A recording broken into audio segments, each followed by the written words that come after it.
Bonjour. Je voulais revenir brièvement sur le port généralisé du masque et toute cette atmosphère hypocrite et très bizarre qui frise même avec la folie. Alors, le masque, est-il un outil médical ? Ou alors un gris-gris porte-bonheur au même titre qu'une patte de lapin ou un fer à cheval ? Ou bien encore est-il un accessoire de mode que l'on porte selon la couleur de nos yeux ou le style de nos vêtements ? En fait, la question est plutôt, est-ce que le masque est fait pour être porté toute la journée, dans toute situation et par une population en pleine santé ? Mis dans les poches ou dans le sac à main, à suspendre dans la voiture, collé au fond de teint ou collé aux cheveux, à prendre la transpiration en pleine chaleur ou à prendre la pluie, nous oublions au final son utilité de base.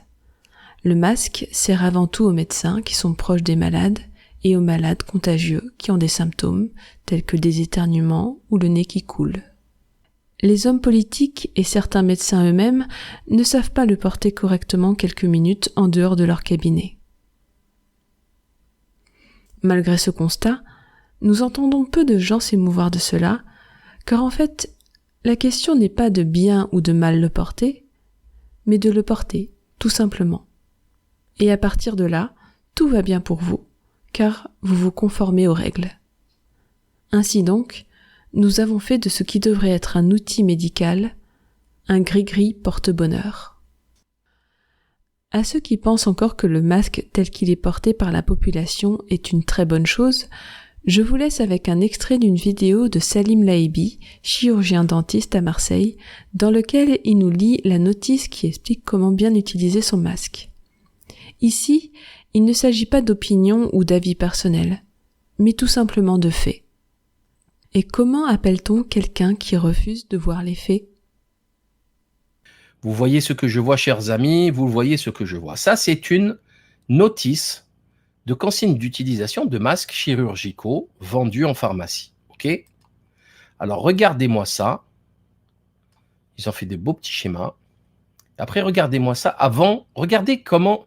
C'est pour vous dire que c'est un équipement de protection individuelle, un EPI de chirurgien dentiste ou de médecin qui sert à ça. Alors regardez, avant de le mettre, avant de toucher le masque, lavez-vous les mains avec de l'eau ou du savon ou une solution hydroalcoolique.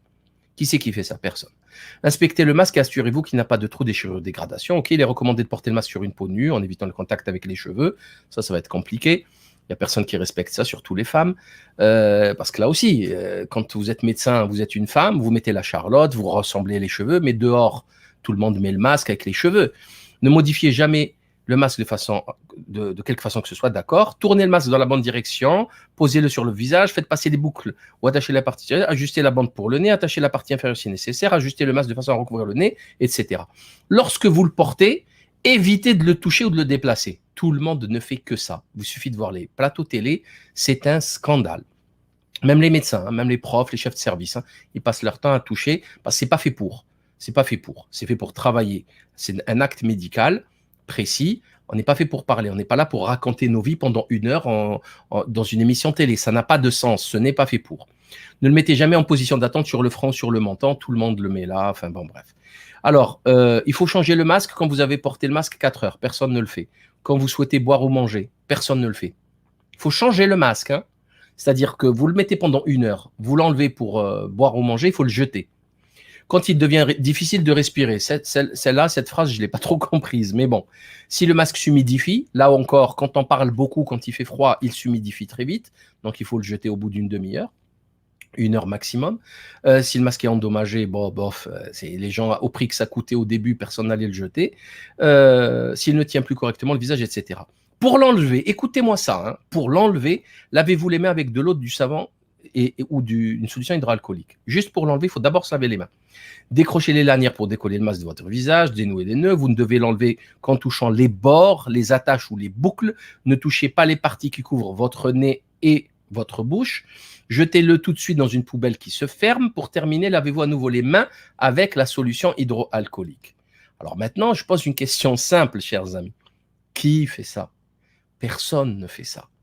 Du coup, ça ne peut pas fonctionner. Ça ne peut pas fonctionner. Moi, j'ai vu les gens Ils le mettent là, ils le remettent dans la poche carrément. Enfin, c'est ça la réalité.